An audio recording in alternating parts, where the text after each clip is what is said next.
So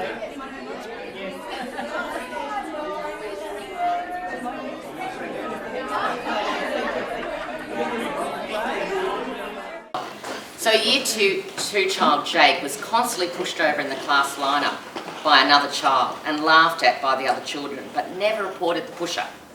One day the child being pushed had enough and struck the pusher, and the teacher immediately reprimanded the child for their reactionary behaviour and was given a day's suspension for being physically violent. If you could kick us off, Amy, with your landscape view as to how would you deal with this?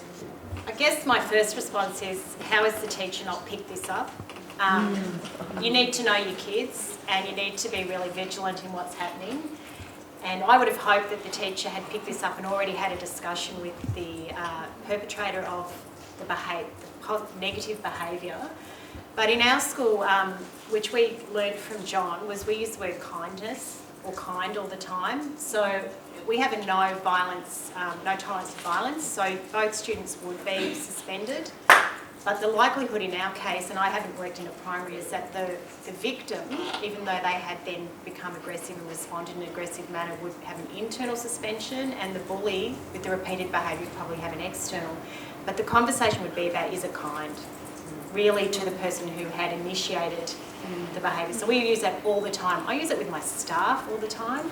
I've seen a massive turnaround in the way the staff talk to me and treat me, and it's really made a huge difference in our community just talking about, is it kind? So if someone sends me a horrible email, I respond back saying, it's really not a kind, is that kind? Could you respond, could you write in a kind way? And we do the same with our kids. It's a difficult one. Thanks, Amy.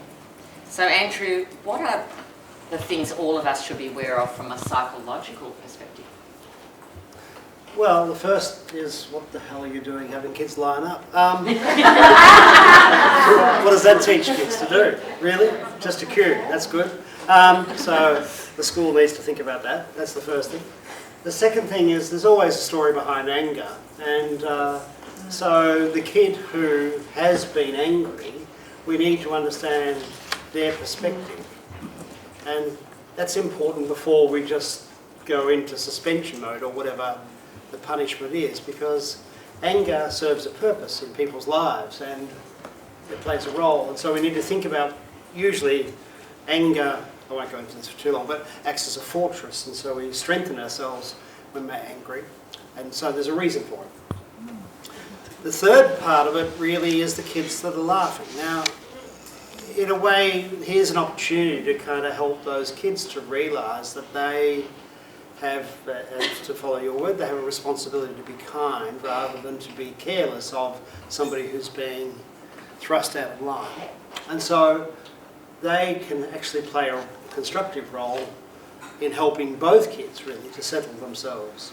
And I think that's a much more powerful intervention than a suspension ever will be, in terms of helping basically the student who's being pushed out of line to basically, rather than being a target, to be somebody who's actually assisted to be part of the group. And so great opportunities within them rather than basically a chance for punishment, because the punishment won't change any behaviours at all.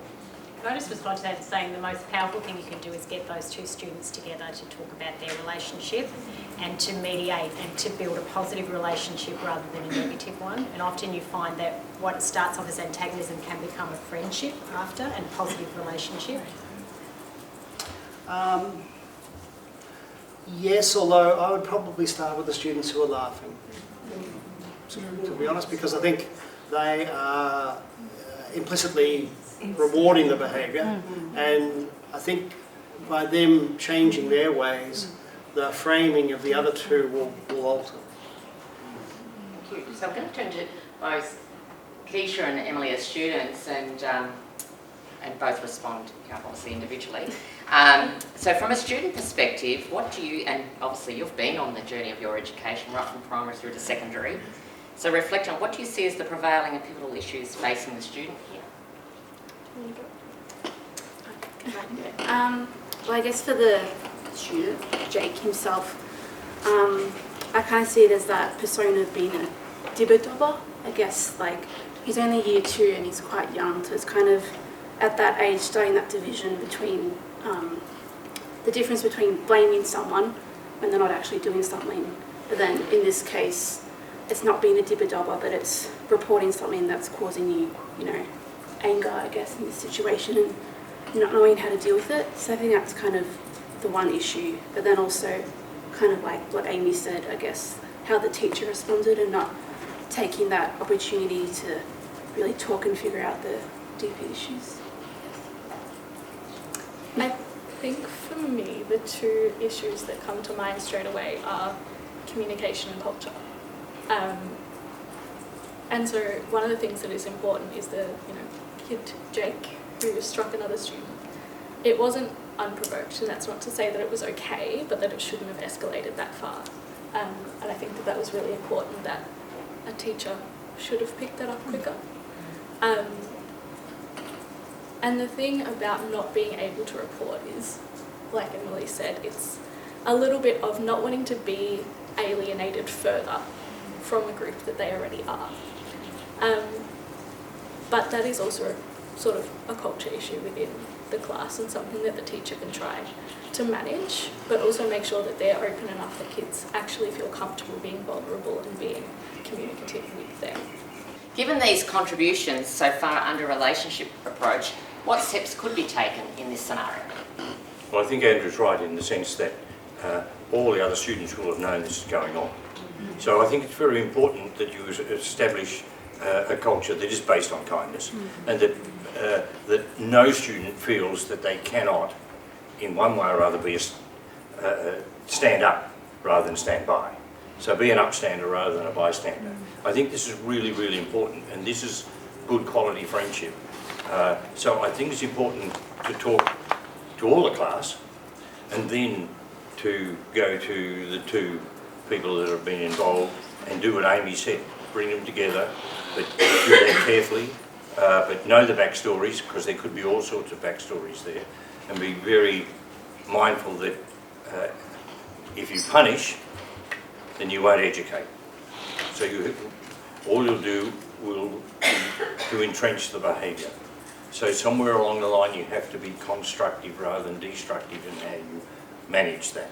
So you have to get to that, if you like, giving part of dealing with the issue. Now, you have to overcome a lot of things yourself, because everyone here would be annoyed that this has occurred.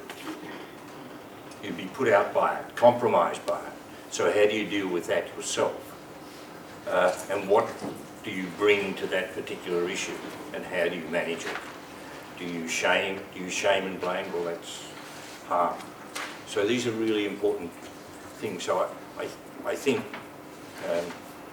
down at Sandy, the whole concept of kindness is now absolutely strapped into the culture.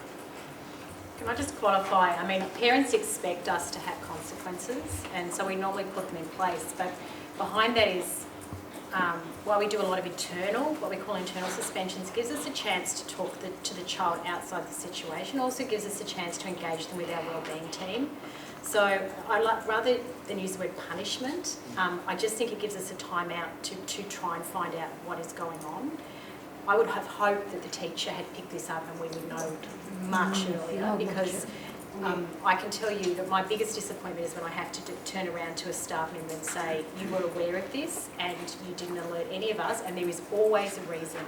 For the perpetrator and the victim, there is always a reason for what is going on, and we have a responsibility to work with our young people before we escalate to this point.